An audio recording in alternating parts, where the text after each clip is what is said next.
But at some point, you just got to say, you know what? Click, send, submit, finish, done, complete, whatever it may be. Click the button, end it. Done is better than perfect. That's number 12.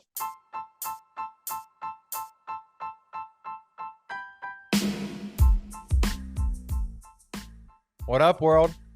And welcome back to episode 3 of our series that we're doing with 30 lessons that I've learned in 30 years of my life. We're going to dive straight into things. We're getting into lessons 11 through 15. So here we go. Number 11, a cold shower never gets old. I don't care what time of the day it is, how many times I've taken a cold shower in my life. A cold shower never gets old. This goes all things true for cold water for me. You know, whether we're diving in the ocean and it's freezing, or we're doing a polar plunge to kick off the new year, or we're doing our cold shower challenges, or I always do a cold shower. So, you know, typically every day what it looks like for me is, and I've done this for probably about four years at this point, maybe 4 or 5 years, something like that. But essentially, like, I will start with warm water in the shower, and then I will always turn it cold, right? So whether it's 30 seconds or a minute, I'm going through a minute right now is typically what I've done for the last couple of months.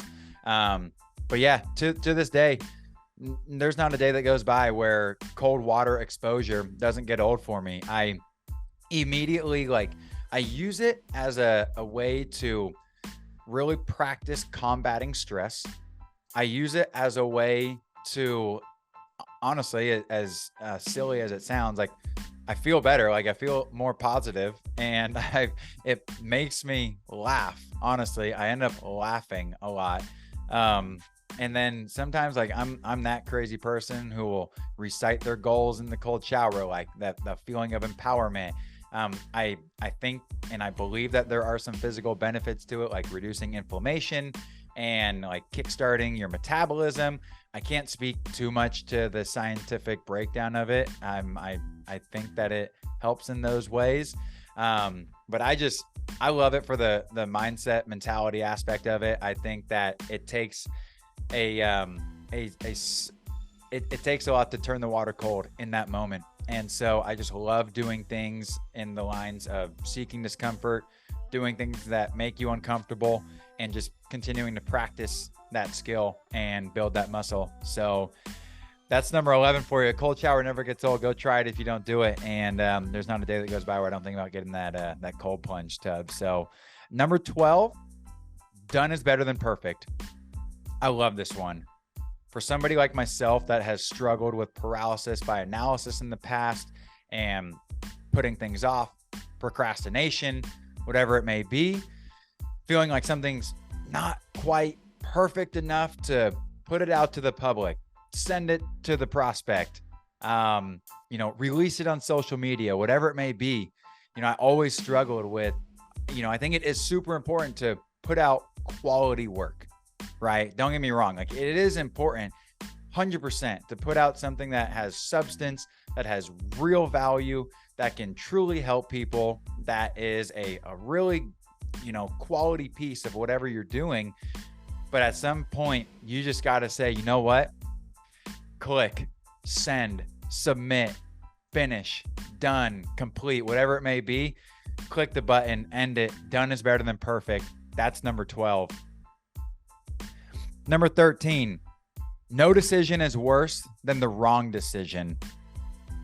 Move fast. So this is in line with being indecisive. So many times I have found myself going back and forth on a decision. Should I get this podcast microphone or that podcast microphone? Should I get this audio interface or that one? Should I start this side hustle or should I start that one?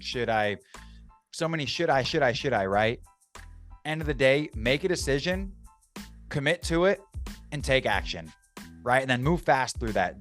You're going to figure out if it was the right decision or wrong decision faster than if you're still sitting there deliberating and contemplating what you should do.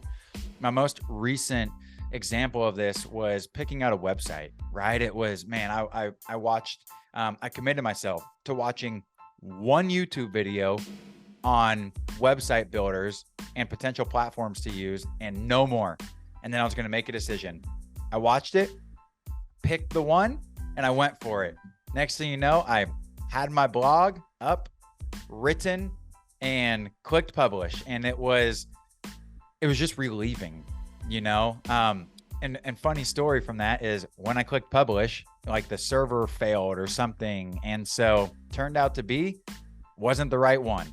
So, but the importance of that is if I was sitting there still debating on which one to do, and, you know, days go by, a week goes by, and then I decided to do that, and then the server failed, I would have lost an entire week, right? So expedite your action, make a decision, commit. If it's a big decision, put your time and thought into it. 100%. When you're making a decision with your family, your spouse, something that I need to be better at is making sure that I'm having that candid conversation. But end of the day, you got to decide and take action sooner rather than later so that you can start moving forward. Number 14, you can never say thank you enough. This was something that we learned from a sport management class that I took at Washington State University back when I was in college. And this professor, Pete Isaacson, man, he was an awesome guy. There was tragic news that he had passed away a couple years ago, I think is when we got that news. And it was a really devastating one, you know, because when I think back on like things that I learned in college, the most prominent things that I took away were just life advice, right? And this was one of them. He was the same individual that taught us to carry around a stack of thank you cards so that when you connected with somebody, or you had, you know, somebody did something for you, you're out in public or whatever it may be, handwrite a thank you card and give it to them, send it to them. Somebody sent you something, send the handwritten note. And, you know, it was just a great reminder that you can't say thank you enough. Like I've never gotten tired from somebody saying thank you enough. I can say that, you know, I've been like, you know, I've told people like, hey, you don't need to say sorry. You don't need to be sorry for this. You know, that is one where I'm like, maybe you can stop saying sorry, but thank you. It just goes, a thank you goes a long way, further than I would think. And that was something that, you know, I just continue to reflect on. And it's obviously one of the 30 that have stuck with me to this day. So there it is at number 14. If somebody needs to hear a thank you from you, let them know today. Number 15, confidence comes from being prepared and knowing what you're talking about. This is so crucial for anything that you're presenting on, teaching, selling, whatever it may be. I have found in my experience that I am naturally a more confident person when I am more prepared. There is in my experience, a direct correlation between the amount of preparation that I do and the confidence that I have going into that meeting, going into that sales call, going into that race, going into that event, going into that home buying clinic, or not clinic, but where I signed the paper or whatever for actually executing on the home. Like the amount of preparation I did, you know, for all of those things was a direct correlation to how confident I felt going into it. Same thing with, you know, when you're teaching something, like the more you know something, like we can all fake our way through some things, but you know deep down that you don't feel that confident. You're kind of just hoping that you might squeeze by. I know that I've been in that situation before, you know, but when we truly do know a product or a solution or a topic or advice that we're speaking to or whatever it may be, the more prepared and the more knowledgeable that we are in that thing, the more confident we will be. And that will come through in our voice, in our tone, and in our ability to help, serve, and influence. And so if you're preparing for a speech you're about to give, or if you're preparing a presentation that you need to deliver to your team, or if you're preparing on, you know, how to have that conversation with that person or whatever it may be, or you're getting ready for a race, like the more that you adequately prepare for that situation,